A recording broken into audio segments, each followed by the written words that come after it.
प्रभु यीशु के मधुर और पवित्र नाम में एक बार फिर से स्वागत है। परमेश्वर की महान और पवित्र उपस्थिति में आप सभी को जय मसीह की। प्रिय भाई और बहनों, पिछले भाग में जैसा कि हमने समझा कि नाचना आराधना का जरूरी मापदंड नहीं है, बल्कि कई बार ये एक अभिव्यक्ति या हमारा दिखावा हो सकता है। बात ये नहीं है कि हमें नाचना या गाना नहीं चाहिए, ये गलत है, लेकिन जब ये केवल बाहरी क्रिया रह जाता है और इसमें हमारा हृदय शामिल नहीं होता और हमारा समर्पण परमेश्वर के प्रति नहीं होता, हमारी आज्ञाकारिता नहीं होती, तब ये सच्ची आराधना नहीं रहता, ये केवल दिखावा रह जाता है।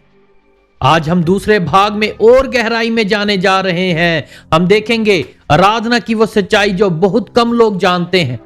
क्या आराधना सिर्फ गाना और नाचना है या कुछ और भी गहरा? अब इस दूसरे पार्ट में हम इन सब बातों को देखने जा रहे हैं और समझने जा रहे हैं कि सच्ची आराधना क्या है।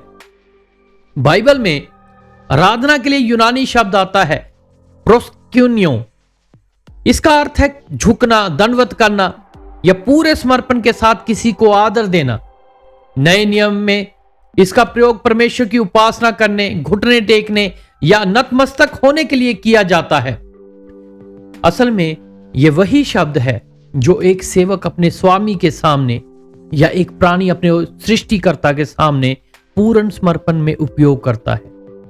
यह क्रिया नहीं होता, यह पहचान होती है, यह आइडेंटिटी का समर्पण है। इसमें पता चलता है कि हम अपने स्वामी के प्रति जो है उसके प्रति हम पूरे समर्पित हैं, हम नतमस्तक हो रहे हैं।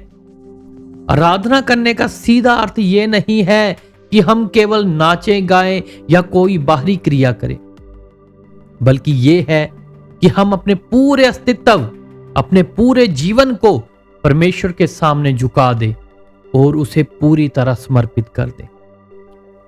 आज अगर किसी को हम बोलें कि हम आराधना में जा रहे हैं, तो सबसे पहले लोगों के दिमाग में एक ही बात आती है कि आराधना का मतलब है 2-3 गीत गा लेना, ऊंचे से तारीफ स्तुति कर लेना, नाच लेना या तालियां बजा लेना या शोर मचा लेना। इस बात को वो आराधना समझते हैं। इसलिए हमें स्मरण रखना है कि आराधना केवल एक कार्यक्रम नहीं जिसे 1-2 घंटे किया जाए, बल्कि ये जीवन भर की अवस्था है। मतलब कि जन्म से लेकर मरण तक करते रहना, परमेश्वर के सामने समर्पित रहना, उसके सामने उपस्थित रहना है। आराधना केवल गाना या उछलना कूदना या इंस्ट्रूमेंट बजा लेना ही नहीं, आराधना है अपने जीवन को परमेश्वर को दे देना, अपने स्वामी के सामने नतमस्तक हो जाना, उसे समर्पित कर देना अपना पूरा जीवन। इसी सत्य को प्रेरित पौलुस बहुत अच्छी तरह से बताते हैं। जब हम रोमियो 12 अध्याय उसकी पहली आयत में देखते हैं तो वहां पर लिखा है, इसलिए हे भाइयों, मैं तुमसे परमेश्वर की दया स्मरण दिलाकर विनती करता हूं कि अपने शरीरों को जीवित, पवित्र और परमेश्वर को भाने वाली बलि करके चढ़ाओ, यही तुम्हारी आत्मिक सेवा है। यहां देख लीजिए, बहुत ही अच्छे तरह से पौलुस जो है वो समझा रहा है कि अपने शरीरों को, अपने जीवनों को पवित्र और परमेश्वर को भाने वाला बलिदान करके चढ़ाओ, यही तुम्हारी आत्मिक सेवा है। आत्मिक सेवा का मतलब है यही तुम्हारी आराधना है। आइए इसको देखते हैं। आत्मिक सेवा के लिए एक यूनानी शब्द है लोगी के लात्रैया, जिसका अर्थ है बुद्धि से, समझ के साथ की जाने वाली आराधना। यही तुम्हारी आत्मिक सेवा है। पौलुस इस बात को जब बोल रहे हैं, यूनानी शब्द का यहां पे इस्तेमाल किया जा रहा है, तो उनका कहने का भाव यह है कि अपनी बुद्धि से, अपनी समझ के साथ परमेश्वर की आराधना करनी है, परमेश्वर के सामने समर्पित होना है, अपने पूरे जीवन को, अपने पूरे शरीर को आत्मिक बलिदान करके चढ़ाना है। यह है आराधना। यहां बहुत ही स्पष्ट रीति से हम यहां पर देख सकते हैं। यहां पर पता चलता है कि आराधना जो है वो अंधी नहीं होती।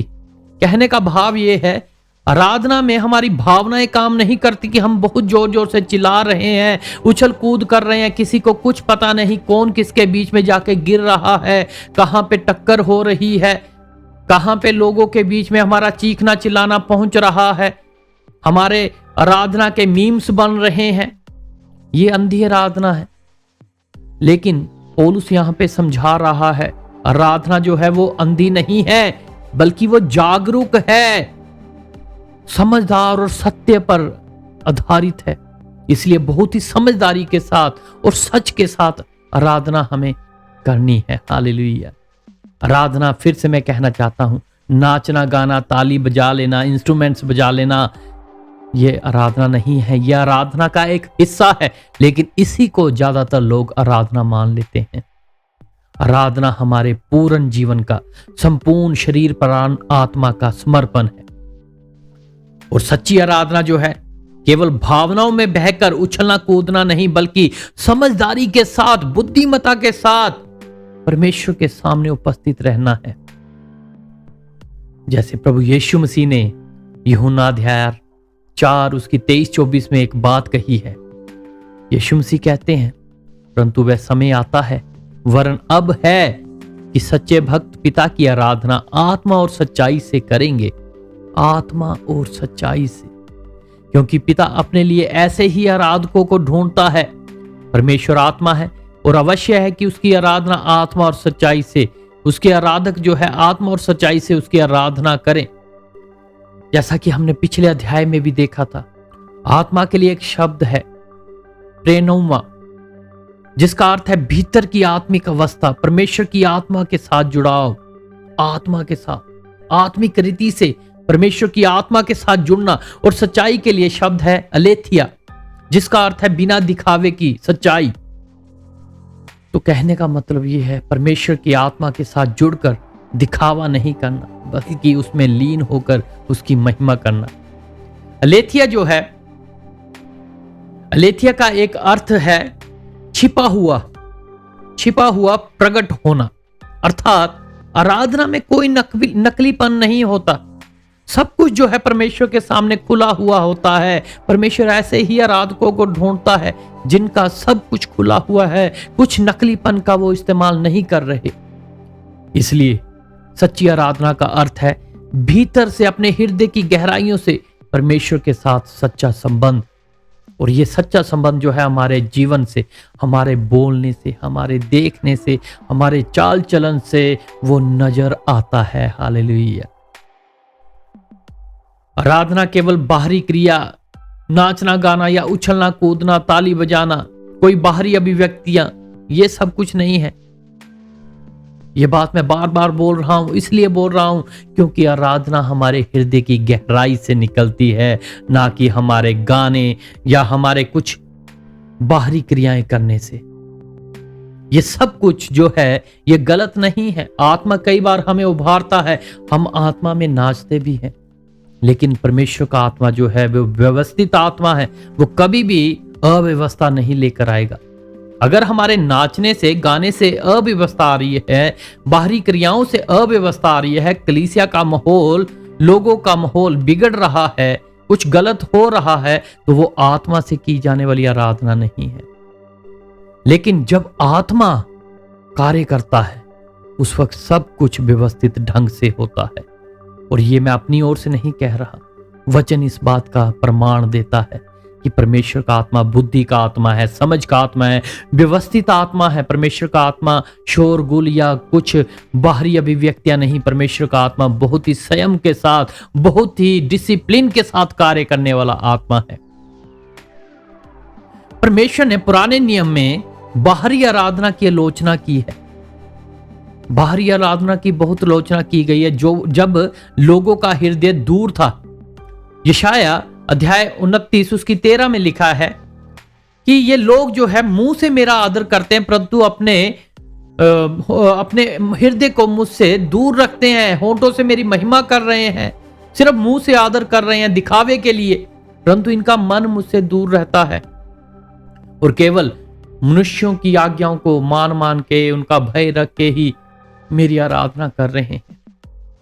यहां पर आप साफ देख सकते हैं परमेश्वर यहां पर बयान कर रहे हैं, केवल बाहरीपन, अंदर की गहराई नहीं। परमेश्वर अंदर की गहराई चाहता है, हृदय का समर्पण चाहता है, बदला हुआ जीवन चाहता है। यहां पर समस्या आराधना में किए जाने वाले क्रियाकलाप नहीं है। आराधना में किए जाने वाले कोई क्रियाकलाप, ताली बजाना, गीत गाना या इंस्ट्रूमेंट्स बजा लेना या नाचना, वो समस्या नहीं है। समस्या है परमेश्वर से दूरी, कि हमारी परमेश्वर के साथ कैसी हमारा गठबंधन है, हम परमेश्वर के साथ कैसे जुड़े हैं। समस्या ये है। अगर हम परमेश्वर के साथ जुड़े हुए हैं, हमारा हृदय जुड़ा हुआ है, हमारा जीवन बदला हुआ है, तो वो आराधना परमेश्वर को ग्रहण योग्य है। कहने का मतलब यह है, बाहर से परमेश्वर को दिखाना हम बहुत ही धर्मी है, बहुत ही अच्छे आराधक है, बहुत ही अच्छे मसीह है, लेकिन अंदर से संसार और संसारिकता कूट कूट के भरी होनी। केवल चर्च में मसीही बन के चले जाना, चर्च के बाहर आकर संसारिकपन आ जाना, हमारा बोलना देखना सब कुछ बदल जाना, ऐसी आराधना परमेश्वर को पसंद नहीं, ना ही ऐसे आराधक। यहां स्पष्ट है कि परमेश्वर को केवल शब्द नहीं चाहिए, परमेश्वर को कोई बाहरी क्रिया या कोई उसके कोई भी बाहरी कोई ऐसा क्रियाकलाप नहीं चाहिए। परमेश्वर इन चीजों से प्रसन्न नहीं होते। परमेश्वर हृदय की गहराई से, हृदय की सच्चाई से प्रसन्न होते हैं। परमेश्वर मेरे और आपके हृदय को देखते हैं। इसलिए ध्यान दीजिए, मेरा और आपका नाचना, गाना या कोई और भी क्रिया जो हम चर्चों में करते हैं तब ही मूल्यवान है जब ये समर्पित हृदय से निकले, जब ये आज्ञाकारी जीवन से निकले, जब ये परिवर्तित जीवन से निकले। इसलिए इन बातों को समझना है। इसी बात को भजन संहिता 51:17 में दाऊद कहता है, टूटा और खेदित मन जो है परमेश्वर उसको तुच्छ नहीं जानता। कहने का मतलब है हमारा हृदय जो है परमेश्वर के प्रति टूटा हुआ है, हमारा हृदय जो है परमेश्वर के सामने खुला हुआ है। टूटा हुआ हृदय का मतलब है घमंड का दूर होना, हमारे जीवन में स्वयं पर, अपने खुद पर भरोसा टूटना और परमेश्वर पर पूर्ण निर्भरता। टूटा हुआ और खेदित मन का मतलब है परमेश्वर पर निर्भर रहना। यहां पर टूटा मन ही सच्ची आराधना है। जो व्यक्ति, जो मसीही लोग केवल परमेश्वर पर ही निर्भर रहते हैं, वो ही सच्ची आराधना करते हैं, ना कि बाहरी प्रदर्शन। अब हिब्रू में आराधना के लिए एक बहुत ही महत्वपूर्ण शब्द है, शाखा। इसका अर्थ है झुकना, भूमि तक दंडवत करना, अपने आप को नीचा कर देना। यह केवल शरीर का ही झुकना नहीं है, बल्कि ये मेरी और आपकी मैं का झुकना है, हमारी खुदी का इनकार होना है। इसका अर्थ हमें यह सिखाता है कि आराधना का केंद्र जो है वो नम्रता और समर्पण है। अपने आप को नम्र करना, समर्पित करना, आज्ञाकारी बना देना। इब्रानियों अध्याय 12-28 भी हमें सिखाता है, इस कारण हम उस राज्य को पाकर जो हिलने का नहीं, अनुग्रह को थामे, जिसके द्वारा हम भक्ति और भय के साथ परमेश्वर की ऐसी सेवा करें जिससे वह प्रसन्न होता है। तो हमें नम्रता, समर्पण, ये सब साथ लेकर परमेश्वर के भय में हमें आगे बढ़ते रहना है। परमेश्वर के भय के साथ आराधना करनी है। अब यहां पर भय की बात की जा रही है। भय का अर्थ ये नहीं है डर कि परमेश्वर हमारे सिर पे खड़ा है, डंडा लेकर खड़ा है, लेकिन ये जो भय है ये आदर का भय है। ये आदर को दर्शाता है कि हम परमेश्वर का आदर करते हैं, और जब हम किसी का आदर करते हैं हम उसके आज्ञाकारी होते हैं, उसके प्रति समर्पित होते हैं, और यह एक पवित्र भय कहलाता है। यहां भक्ति और भय का अर्थ है आदर, गंभीरता और पवित्रता के साथ परमेश्वर की आराधना करना। अब सवाल यह आता है कि गलत आराधना क्या है। जब हम मत्ती अध्याय 15:8 में देखते हैं तो वहां पर प्रभु यीशु मसीह कहते हैं, ये लोग होंठों से तो मेरा आदर करते हैं परंतु इनका मन मुझसे दूर रहता है। यानी कि बाहर आराधना, अंदर से दूरी। परमेश्वर को यह पसंद नहीं है। परमेश्वर को दिखावटी जीवन, दिखावटी आराधना पसंद नहीं है। सच्ची आराधना का असल में प्रैक्टिकल रूप क्या होता है? यह केवल गीत गा लेना, ताली बजा लेना, उछलना कूदना या नाच लेना नहीं, बल्कि पवित्र जीवन है। सच्ची आराधना का प्रैक्टिकल रूप है पवित्र जीवन, सच्चा मन, दूसरों के प्रति प्रेम, परमेश्वर के प्रति आज्ञाकारिता, परमेश्वर के प्रति समर्पण, ये है सच्ची आराधना। ये है सच्ची आराधना का, सच्ची आराधक का प्रैक्टिकल रूप। पहला शमूएल अध्याय 15-22 में लिखा है, क्या यहोवा होम बलियों और मेल बलियों से उतना प्रसन्न होता है जितना कि इस बात से कि यहोवा की आज्ञा मानी जाए? सुन, आज्ञा मानना बलिदान से उत्तम है और कान लगाना मेढ़ों की चर्बी से अच्छा है। यहां पर बिल्कुल साफ है, आज्ञाकारिता, समर्पण, प्रेम, सच्चा मन, ये सब कुछ जो है ये आराधना का सर्वोच्च रूप है। पहला शमूएल 15-22 में जैसा हमने देखा, आज्ञाकारिता। अगर हमारे जीवन में आज्ञाकारिता होगी तो दूसरों के प्रति हम प्रेम से भी भरे होंगे, क्योंकि हम परमेश्वर के वचन की आज्ञा पालन कर रहे हैं। हमारे जीवन में सच्चा मन भी होगा, वचन का हम आज्ञा पालन कर रहे हैं, परमेश्वर का आज्ञा पालन कर रहे हैं। यही सच्ची आराधना है। यह सच्ची आराधना का सर्वोच्च रूप है। अंत में मैं आपसे कुछ बात करना चाहता हूं। सच्ची आराधना कोई शैली, कोई स्टाइल नहीं है कि हम किस स्टाइल से अपने चर्च को चला रहे हैं। सच्ची आराधना कोई स्टाइल में नहीं है, बल्कि एक सच्चाई में है। किस सच्चाई के साथ हम परमेश्वर का कार्य कर रहे हैं। सच्ची आराधना मंच पर से नहीं। ये ना सोचे मंच होगा तब ही आराधना शुरू होगी, माइक होगा तब ही आराधना शुरू होगी। नहीं, सच्ची आराधना मंच पर से नहीं, हृदय से, हृदय की गहराइयों से शुरू होती है। तो यह नाचने या गाने या रुकने का प्रश्न नहीं है, बल्कि परमेश्वर के साथ जीवित संबंध का प्रश्न है।